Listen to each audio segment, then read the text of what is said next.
Listo. Señor amado, gracias Padre Celestial por tu infinito amor, por tu misericordia, por tu gracia, Señor. Gracias por permitirnos reunir, aún a pesar pues de estos medios, de esta plataforma. Tu fidelidad se extiende para con nosotros. Has sido bueno a pesar de nuestras debilidades, de nuestras fallas, de las constantes veces que nos olvidamos de ti, que no reconocemos tu nombre, que preferimos a veces, Señor, irnos por nuestro camino. Gracias porque tú eres quien nos mantiene junto a ti, quien nos acerca. Gracias porque perdonas esas debilidades que tenemos. Nos consuelas, nos recibes en tu casa, en tu mesa. Y nos limpias justamente con tu palabra. Señor, cada día deseamos seguir perseverando en tu amor, en tu gracia. Deseamos seguir recordando que tú eres soberano por encima de todas las circunstancias. En tu nombre y por tus méritos, Yeshua. Amén.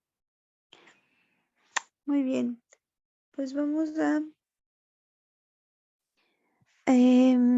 repasar ya vamos a comenzar en Éxodo 22, versículo 18. Aquí pues encontramos algunas instrucciones que el Señor nos ha dejado. Recuerden que en este tiempo hemos estado repasando netamente instrucciones y pues esto es eterno, ¿no? Estas son las instrucciones que nosotros debemos conocer, en las que debemos perseverar y que debemos tener conocimiento y entendimiento para poderlas aplicar de la mejor forma y como el Señor lo ha establecido. Desde, no desde el conocimiento en el que hago para que Dios me bendiga, sino lo hago como señal de obediencia al que nos redimió, al que nos levantó la cabeza y nos dio vida eterna. Entonces, desde Éxodo 22, versículo 18 al 20, dice lo siguiente. Déjenme mover un poquito esto. Dice, a la hechicera no dejarás que viva. Cualquiera que cohabitare con bestia morirá. El que ofreciere sacrificio a dioses, excepto solamente a Jehová, será muerto. Y pues esto se refiere, esta instrucción es a no dejar con vida a los hechiceros.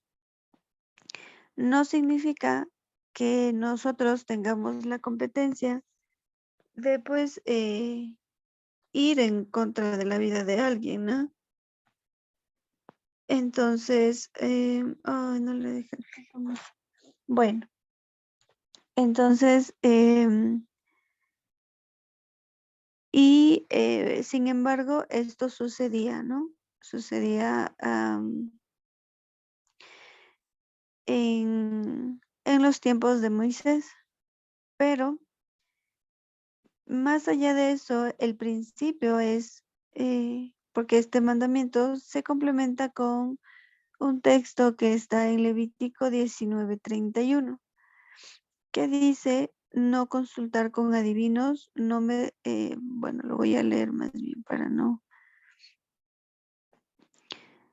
No os volváis a los encantadores ni a los adivinos, no los consultéis contaminándoos con ellos. Yo, Jehová vuestro Dios. Entonces, esto quiere decir que nuestra instrucción, nuestro mandamiento, lo que debemos hacer y que aquí lo confirma, no solamente decirle a las personas, a los hijos, a enseñarles que no se consulta a hechiceros porque eso es malo.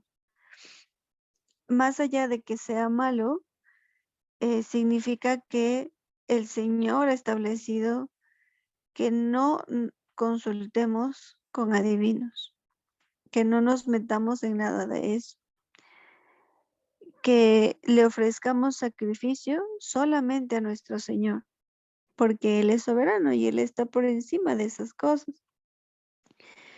Entonces, de esta forma se complementa. No consultar con adivinos, no meternos en nada de eso, ni mucho menos hacerlo. Por eso ahora entendemos que cuando vemos todas esas cosas que se hacen de diferente forma o de diferente metodología que lo usan, pues tenemos el conocimiento de por qué es malo, ¿no? De por qué no se hace, más allá de ser malo o bueno, porque la persona que lo hace, si no tiene el conocimiento de Dios, si en su vida Dios no es soberano, podría, desde mi perspectiva, decir que incluso para esa persona eso no está mal, porque él no vive bajo las instrucciones del Señor. No, esa persona no tiene como soberano a Dios. Entonces, pues hace lo que considera que está bien.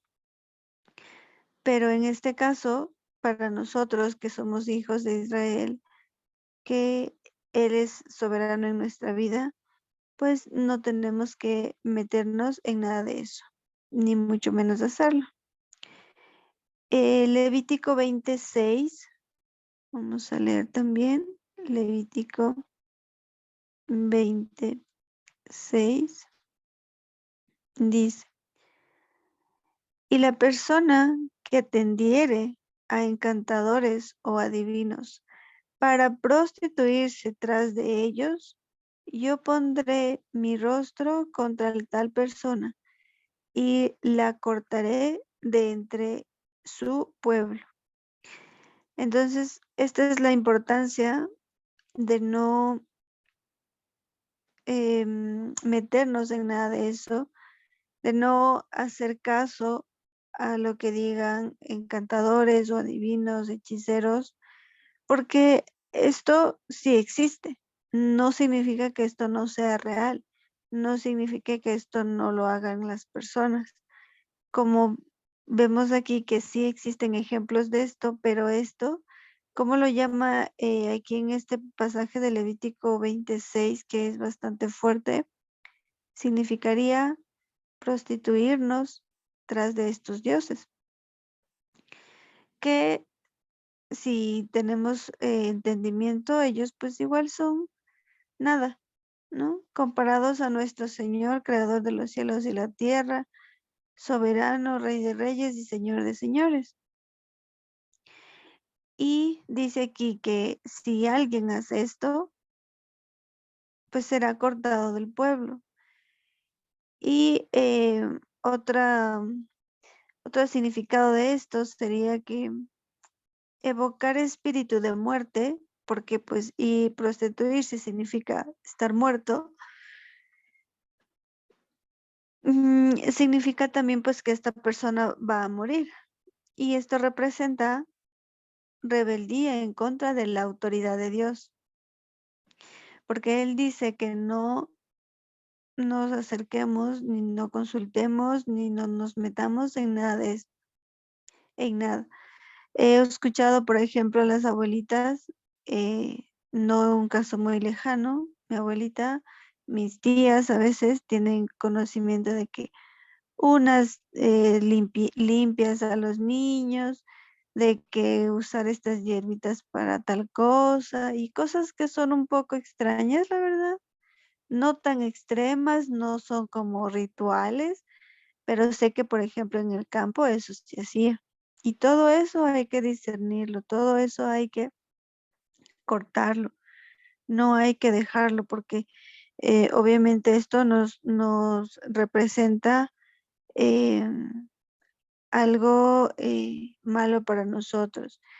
Y pues estaríamos, en el caso de hacer esto, estaríamos camino a la muerte y estaríamos declarándonos rebeldes en contra de la autoridad de Dios, ¿no? Vamos a ir a Gálatas 5, 19, 20. Que el apóstol Pablo decía lo siguiente: y manifiestas son las obras de la carne,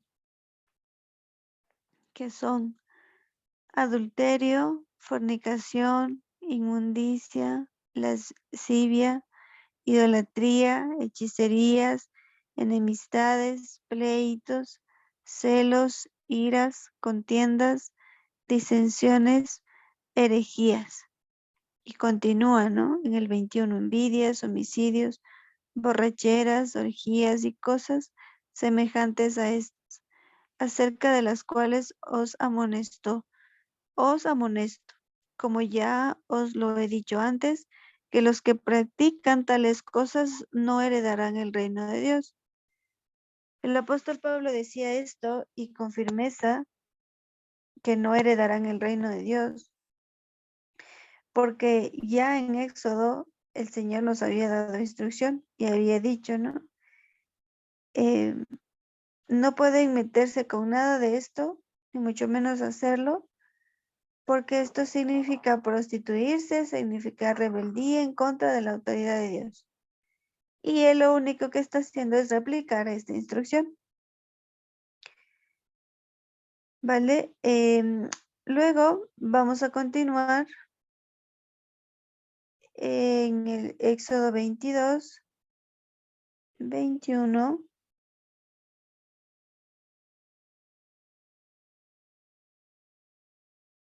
Que dice lo siguiente: y al extranjero no engañarás, ni angustiarás, porque extranjeros fuisteis todos vosotros en la tierra de Egipto.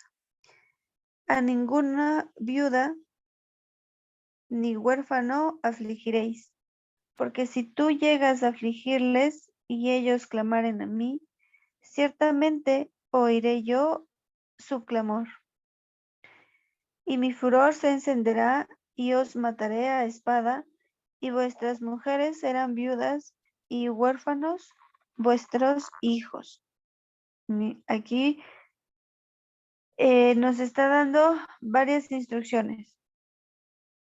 Dice, no se puede dañar ni oprimir a un extranjero que viva con nosotros. Extranjero entendemos a la persona que no sigue las instrucciones del Señor, que, que no tiene como autoridad el nombre de Dios. A pesar de eso, pues sí podemos, sí existen, ¿no? Personas que no siguen a Dios o que solamente dicen creerlo, pero no están conscientes de que creer a Dios es guardar sus instrucciones. Entonces, si existe este tipo de personas en nuestro contexto, no se las puede dañar ni oprimir. No es motivo para dañarlas ni oprimirlas por esa razón. Y además debemos entender que nosotros fuimos extranjeros en Egipto. Probablemente no en el Egipto de época de Moisés, eso es pues seguro, pero sí estuvimos fuera de la presencia del Señor, estuvimos fuera de sus instrucciones. Estuvimos aparentemente bajo la gracia, pero no estábamos en obediencia con el Señor. Y bueno, hay varias veces y ocasiones o etapas en la vida en que el Señor nos saca de Egipto, ¿no? Nos lleva al desierto y aquí nos enamora el Señor. Entonces, esto lo debemos identificar en nuestra vida y tener claro de manera consciente cómo el Señor nos sacó de Egipto. Y es más, el Señor nos pide que cada año recordemos esto en una festividad que de hecho ya se acerca, y que Él dice que les expliquemos a los niños que por qué hacemos todo eso, para recordar que el Señor nos sacó de Egipto y que Él, además de eso, ahora ya con un entendimiento mejor, sabemos que así como en la época de Moisés, celebraron la primera festividad de Pesach, poniendo la sangre del cordero en los dinteles de las puertas para que el ángel de la muerte saltara y pasara de esas casas y no hubiera muerte.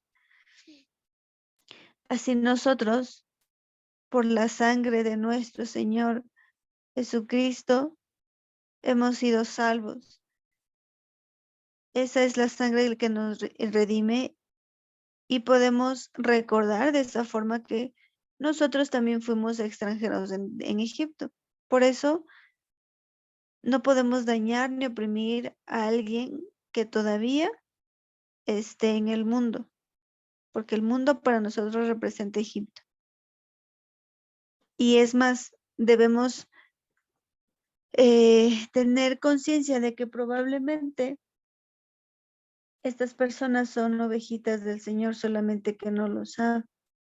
Y eso nos va a ayudar a extender misericordia.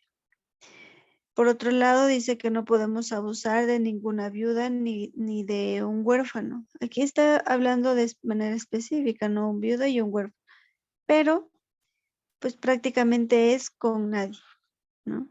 A nadie podemos tropezar, a nadie podemos oprimir, a nadie podemos solamente porque sea viuda, porque sea huérfano, porque sea económicamente sin recursos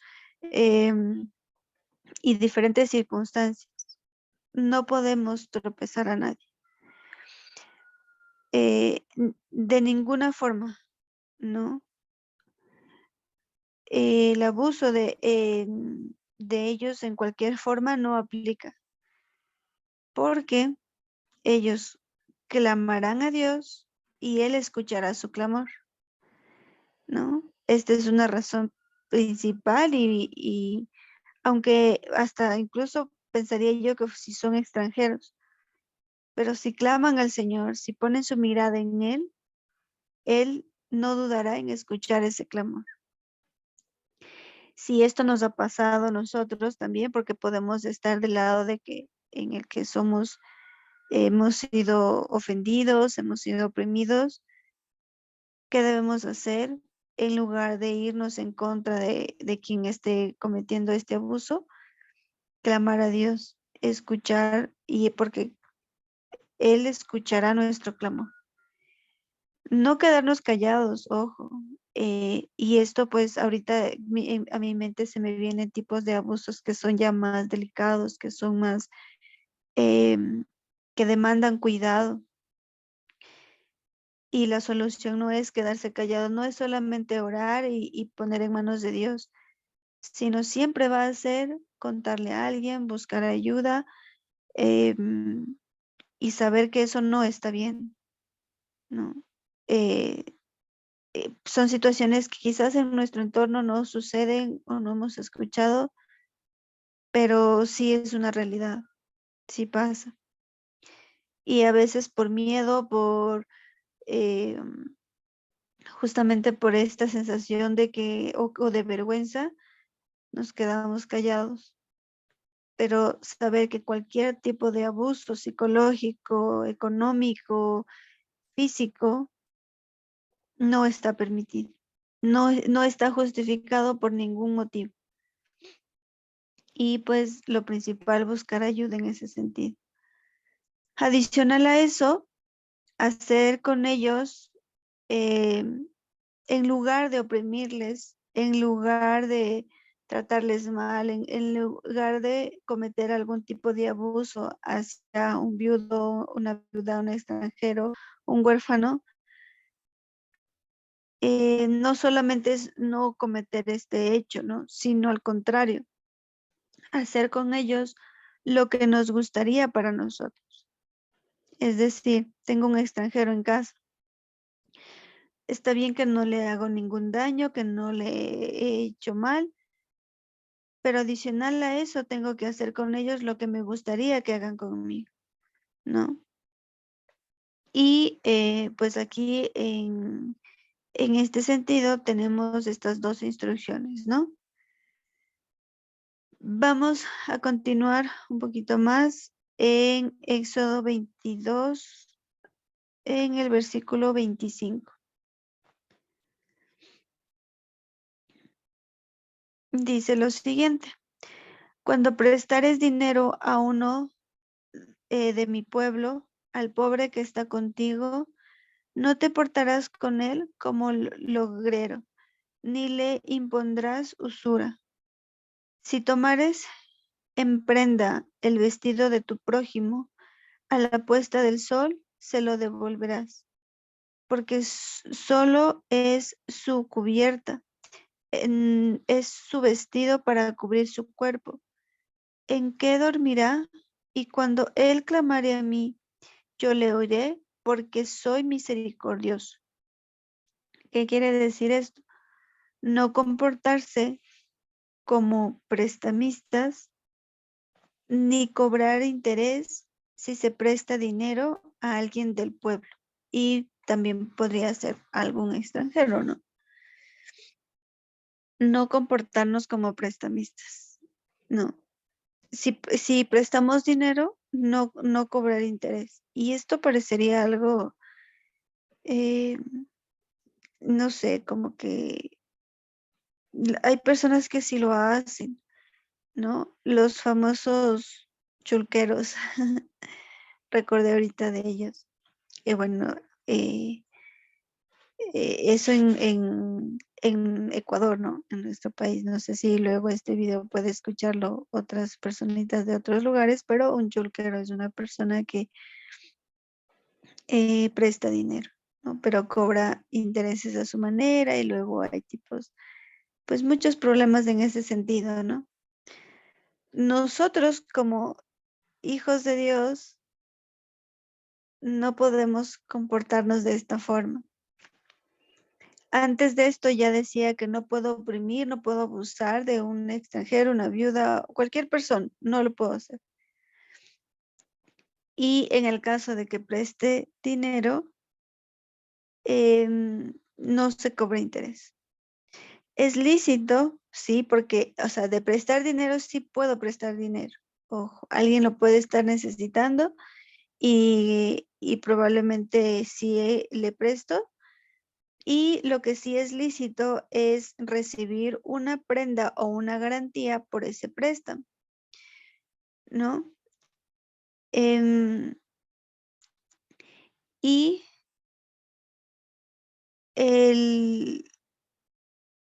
aquí dice, ¿no? Hay que devolverlo cuando se ponga el sol o quiere decir que lo devuelva rápido. Si tomé en prenda algo, si tomé algo en garantía, a la puesta del sol lo devolveré. Porque dice aquí, no, alguien viene y está en un condición, la persona que me está pidiendo dinero, tomemos en cuenta que es porque tiene una necesidad. No, no tiene recursos, está pasando alguna carencia en ese momento. No significa que siempre va a ser esa su condición, pero en ese momento esa persona tiene necesidad. Viene y me pide dinero y yo le pido algo como a cambio de garantía del préstamo que le pido. Me da no sé, algún objeto de valor, me da, y aquí está hablando como de su vestido, ¿no? Me da su capa, me da su única ropa que tiene. Me da por ejemplo, una herramienta de trabajo, me da algo, ¿no? Que representa de valor, no de dinero en ese momento, pero sí le representa a esa persona. Yo se lo debo devolver a la puesta del sol, o sea, se lo debo devolver rápido. significa que tanto para el que presta el dinero como para el que recibe ese dinero, pues debe ser una acción con conciencia y con misericordia. Aquí se pueden aprender varios principios que desde mi perspectiva no quiere decir que esa sea la verdad absoluta. He podido recabar. Prestar dinero al necesitado. Esto es lícito, esto se puede hacer. No presionar al deudor para que salde la deuda. No cooperar a préstamos con intereses en calidad de testigo, garante o cualquier otra forma. Es preferible no cooperar a estas acciones. Porque además las deudas, incluso aquí las deudas con los bancos, no significa que las deudas sean malas. Si tengo la capacidad adquisitiva de pagar ese préstamo, está bien. Pero antes de pedir prestado, antes de embaucarme en una deuda, debo preguntarme y debo de estar consciente. Esta deuda no me va a robar la paz y la armonía en mi casa, en mi ser. Si la respuesta es sí, no pido el préstamo. No hago eso. Pero si la respuesta es no, porque tengo la posibilidad de pagar, ya, o sea, tengo claro el plan que voy a realizar para pagar este dinero, listo, no lo hago. Esto no sucede en el mundo, ¿saben? Esto por lo general estamos atrapados, esclavizados en deudas. Estamos atormentados por cosas de dinero. Estamos siendo oprimidos por estas circunstancias. Entonces, tomémoslo en cuenta porque el Señor nos ha establecido estas instrucciones para guardarnos, para que nosotros seamos libres. Esta es la libertad que el Señor nos ha dado. Poder elegir, poder discernir, poder escoger la paz por encima de cualquier otra cosa. La salud, porque muchas veces las deudas a las personas les quita la salud. Entonces, poner en balanza qué es importante primero. También otro principio que entiendo yo es que no pagar las deudas genera esclavitud. Y este es un tipo de esclavitud que no es tan literal, pero sí genera esclavitud al que tengo que trabajar de día, de sol a sol, de lunes a domingo. Sí genera esclavitud. Un préstamo al pobre debemos tomarlo como que es un préstamo a Dios. Y tener la conciencia de que igual si presto dinero lo hago porque tengo la capacidad de que ese dinero no lo voy a necesitar. Pero si ni yo tengo, pues no presto. No me hago el mártir, no me hago el bueno, no me hago el que yo no importo, no. Porque también eso me va a robar la paz a mí. De alguna manera, y el Señor dijo, amen a Dios y amen al prójimo como a sí mismo. Si me amo, no me puedo robar la paz para dársela a alguien más. Tiene que haber un equilibrio. Si presto a alguien, soy consciente de que incluso ese dinero lo doy por perdido. No es que voy a estar esperanzada de ese dinero. Lo presto, soy generoso y sí, o sea, esa persona probablemente no necesita que le regale el dinero porque lo va a trabajar, lo puede reponer. O sea, también es como para enseñarle principios a esa persona, ¿no? Si tengo el deseo, la necesidad, Dios pone en mi corazón el darle dinero a alguien ya de voluntad, eso es otra cosa, ¿no? Y también es lícito, pero si en la circunstancia que se da es en modalidad préstamo, tomar en cuenta que le estoy prestando como si lo estuviera prestando a Dios y Él mismo lo pagará. Quizás no de la misma forma, no con el mismo dinero, pero sí me pagará con prosperidad, con salud, con paz. Sí me pagará de esa forma, ¿no? Y quien nos pide, no le rehusemos. No le digamos vuelve mañana o ya el otro mes, o no le rehusemos. Si nos pide y tenemos esa posibilidad, hagámoslo confiadamente, ¿no?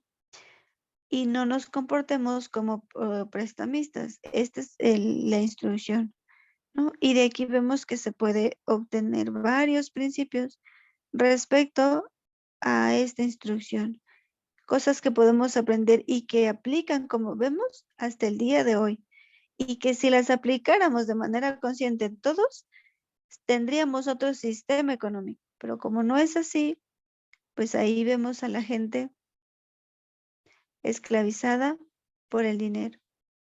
Y eso es algo duro, es algo difícil. Si estamos en esa circunstancia, tampoco nos sintamos culpables, tampoco nos sintamos mal.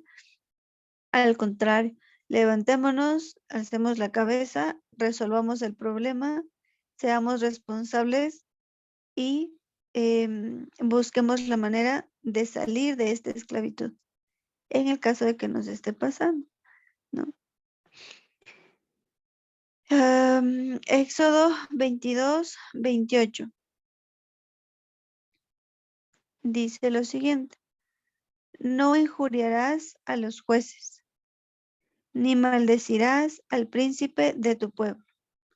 Quiere decir, nunca ofendas a Dios ni maldigas al que gobierna a tu pueblo.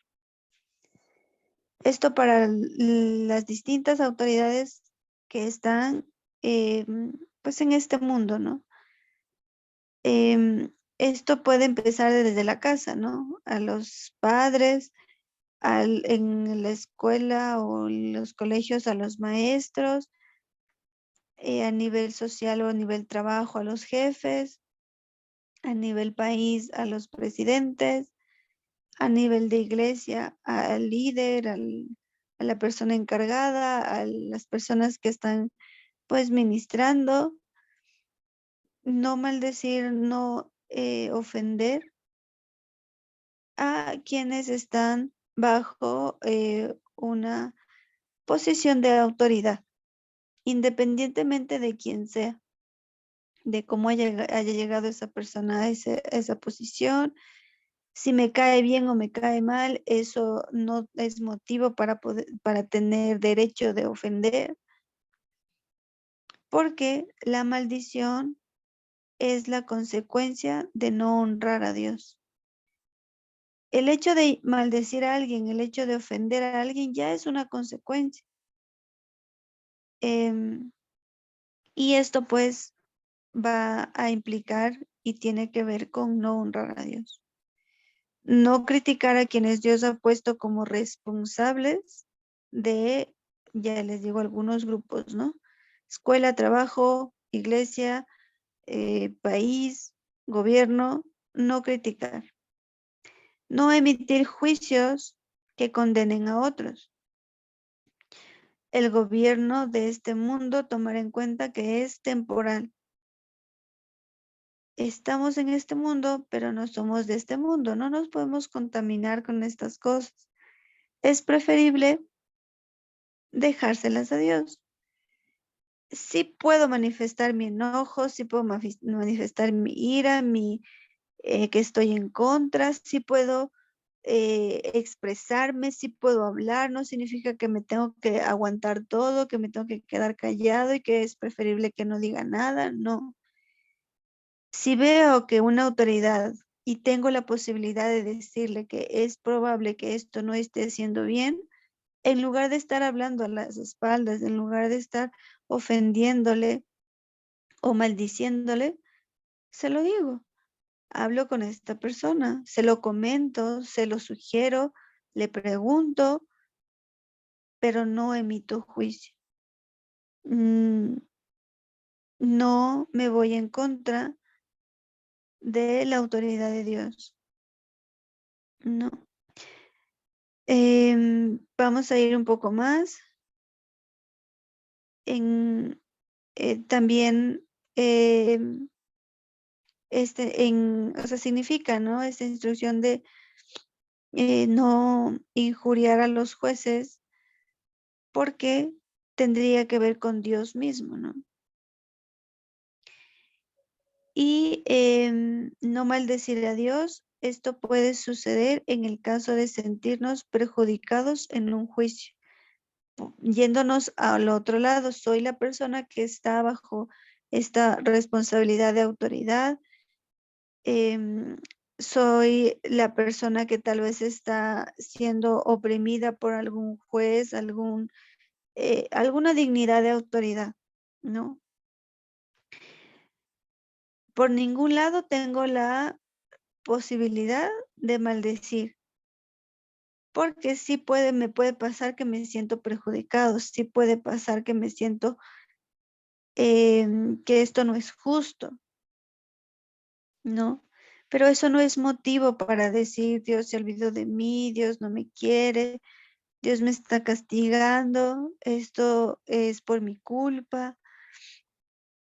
No es motivo para eso. Si estoy en autoridad, si estoy en un cargo de posición, no es motivo para hacer cosas que no son lícitas, porque de esa forma también no estoy honrando a Dios. Si me siento perjudicado, una vez más, lo hablo, lo expreso, lo digo, lo menciono, lo pregunto, si tengo esa posibilidad. Si me siento ofendida por el gobierno, si el gobierno no está haciendo nada y no, obviamente no tengo la posibilidad de pararme enfrente del presidente y decirle,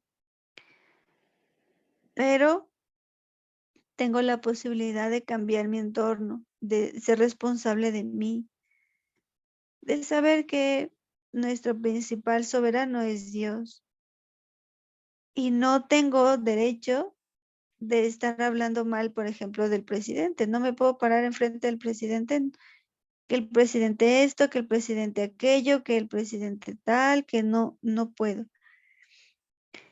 Es preferible dejarlo en manos de Dios. Porque sí puede pasar, ¿no? Y nos hemos sentido así. Por lo general en Latinoamérica, la mayoría de países nos sentimos así. En la posición, pues, de frente a gobiernos, ¿no?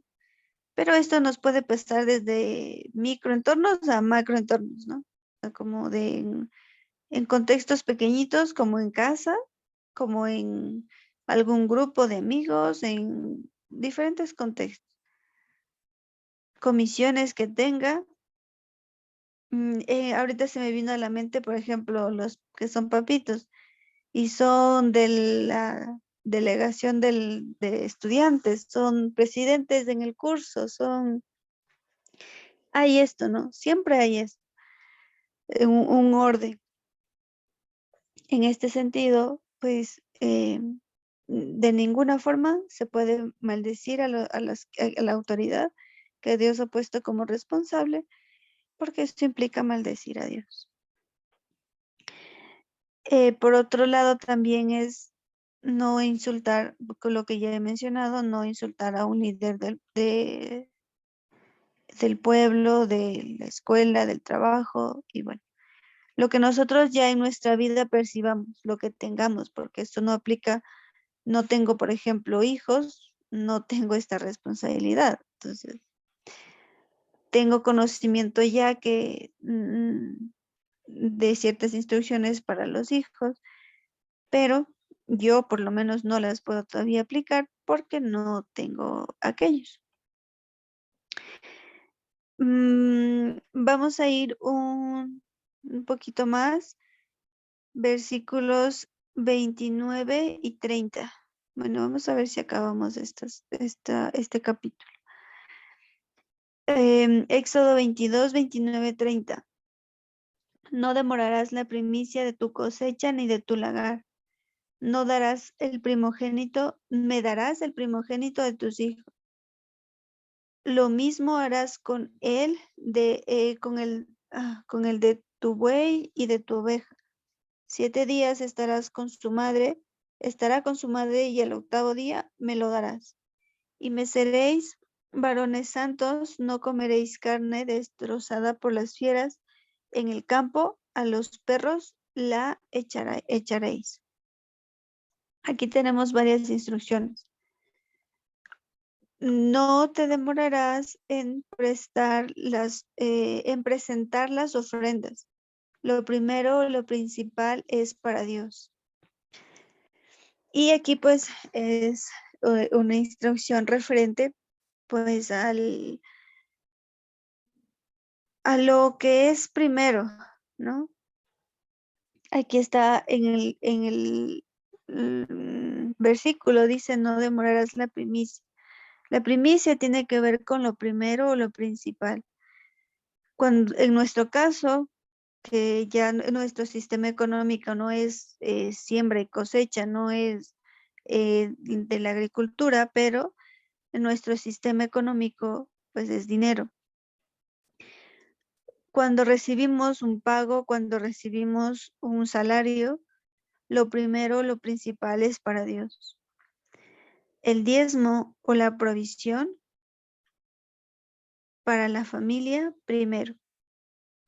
La intención es desprendernos de lo que solo somos administradores.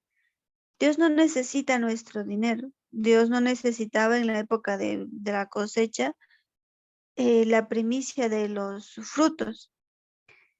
Dios no necesita estas cosas, pero Él nos pide que lo hagamos porque nosotros necesitamos desprendernos y no pensar que es mío, no pensar que es que no tengo, es que mm, no puedo, es que cómo voy a estar dando esto o haciendo esto. El Señor trata nuestro corazón, el Señor nos quiere que seamos conscientes que somos hijos del Rey de Reyes, del Señor de Señores, del dueño de todo. Y que nosotros no seamos personas inconscientes en este sentido. Entonces, ante cualquier tipo de salario que nosotros recibamos, lo primero y lo principal es para Dios. Y tomar en cuenta que no puedo dejar de proveer para mi familia y decir, no, es que esto es de Dios y lo tengo que dar en la iglesia y si hoy no tenemos que comer, pues es que esto es de Dios. No, recordemos que siempre tomar en cuenta que ante cualquier instrucción prevalece la vida. Y si llega que no debería ser así, porque si estoy guardando esta instrucción, lo más probable es que eso no pase, pero primero es mi ser, mi familia, los míos. Ser diligentes también tiene que ver, esta instrucción tiene que con nosotros ser diligentes porque somos hijos de Israel. Esta instrucción aplica para nosotros.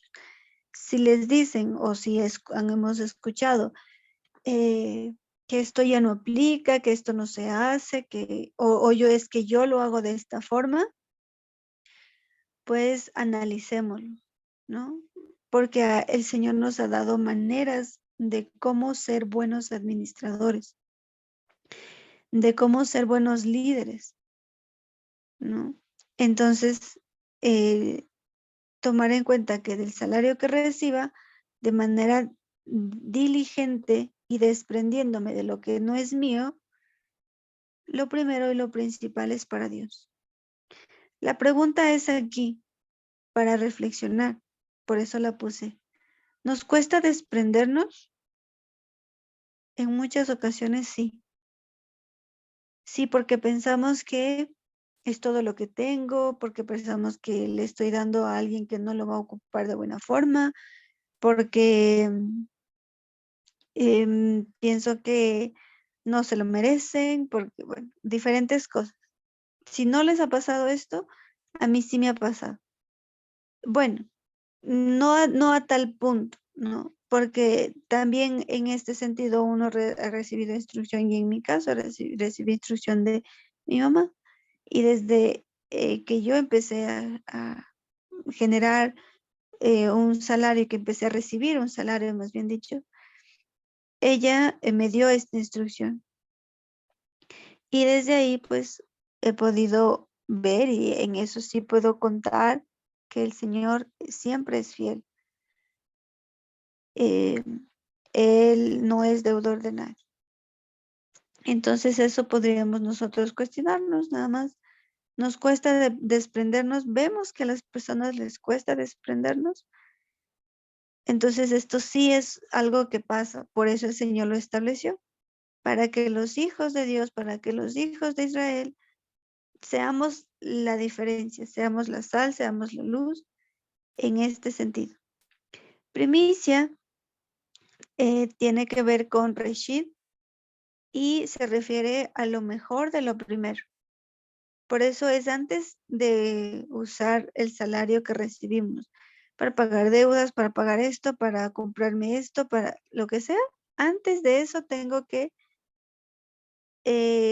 cubrir lo primero, lo principal, que es para Dios. Y desde otro sentido, porque vamos a ver más adelante que en cambio el Homer es una medida de cantidad, porque también el Señor nos enseña cómo es este diezmo. No es solo que tengo que dar lo primero, lo principal, sino que además tengo que establecida qué porción debe ser. Y esto pues lo veremos más adelante. Otra cosita y otro detalle aquí que encontramos es que al octavo día se debe consagrar a los hijos. En este caso nos habla de animalitos, pero tiene que ver con los hijos. Al octavo día, y pues hijos varones, en este caso, consagrarlos, entregárselos al Señor mediante la circuncisión, mediante la señal de pacto. En otra instrucción que encontramos aquí es no comer carne de algún animal herido o enfermo. Esto puede suceder en el campo, esto puede suceder en algún momento que estemos en este tipo de contextos. Esto sucede de manera contraria en otros países, en otros contextos, en otras culturas. Por eso el Señor lo estableció. Y aquí encontramos varios principios. Es una instrucción de nuestro estilo de vida. Es un cerco de protección que el Señor nos pone. Porque también en cuanto a los alimentos, el Señor nos ha dado instrucción. No todo es comida. No me encuentro un animalito en la calle muerto y me lo puedo llevar a la casa y me lo puedo comer. Por eso es que nosotros, un animalito está muerto en la calle y no me lo llevo y me lo como. Porque probablemente en otras culturas, en otros contextos, hasta lo hagan. Pero en mi estilo de vida, en lo que es funcional para mi cuerpo, no lo puedo hacer. Si por error, si por alguna circunstancia toco algún animal muerto, quedamos impuros hasta la noche. En otro sentido, si toco un animal muerto, estoy impuro porque es muerte, ¿no? Entonces, ¿qué tengo que hacer? Pues, como esto es algo como natural, ¿no? Toqué alguna cosa, algún animalito muerto, ¿y qué hago? Me siento sucio, me siento con las manos sucias, entonces me las lavo, me baño, porque esta es justamente una señal, ¿no? ¿En qué condiciones me puedo comer un animalito? Y es que si su muerte fue natural. Aquí sí me lo puedo comer, pero solamente si es un animal puro, si es un animal de los que el Señor ha establecido que me puedo comer. Y este animalito tendría que pasar por un proceso de desangrado. O sea, no es una muerte sangrienta, no es una muerte violenta, no es una muerte en la que empiezo a asesinar al animalito como bien me parece, sino si fue una muerte natural, una vaquita, un corderito se murió en el campo de manera natural, cumplo o pasa este animalito por un proceso y me lo podría comer. Pero si fue herido por un lobo, si fue herido por otro animal o está enfermo y se murió, no me lo puedo comer. Porque hablamos de que si tocamos animal muerto estamos inmundos. Génesis 9:4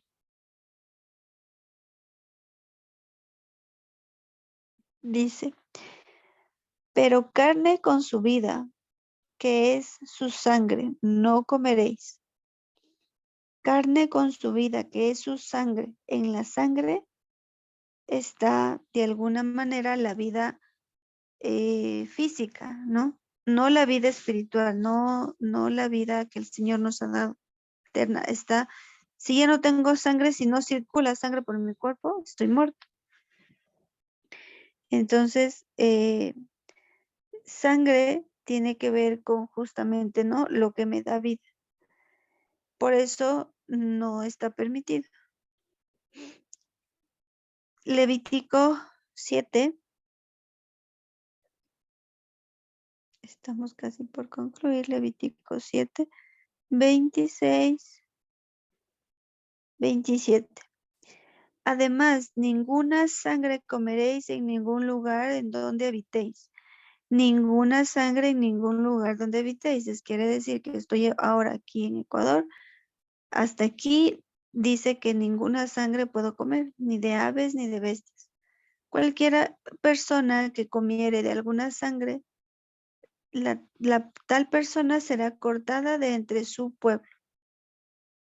No comer sangre en ninguna circunstancia. Las normas de alimentación fueron dadas para preservar la civilización de los hijos de Israel, porque sucede que en las épocas antiguas sí pasaba esto. Los pueblos extranjeros veían un animalito muerto y se lo comían, independientemente de cómo se murió, cuándo se murió, se lo comían, ¿no? Y para nosotros, en cambio, el Señor estableció estas instrucciones para preservar que hasta el día de hoy existan ovejitas que guardan el estilo de vida que el Señor nos dio y que ahora desde luego lo estamos entendiendo, conociendo, y ahí está la verdadera señal de que digo, Dios es mi Dios, Él es mi autoridad, Él es mi soberano. Ok, entonces no coma sangre, porque el Señor eso es lo que le ha mandado hacer. Esa es la autoridad de Dios, ese es el gobierno de Dios. ¿Usted está o quiere estar bajo ese gobierno? ¿Elige estar bajo este gobierno? Sí, claro, yo sigo al Señor, yo le doy toda la honra y la gloria a Dios. Ok, entonces no coma sangre y siga estas instrucciones. Es preferible entonces, ante un animalito que se muere preferible no tocarlo, ¿no? Y de esa forma concluimos con estas instrucciones, ¿no? Del capítulo 22. Permítame un momentito.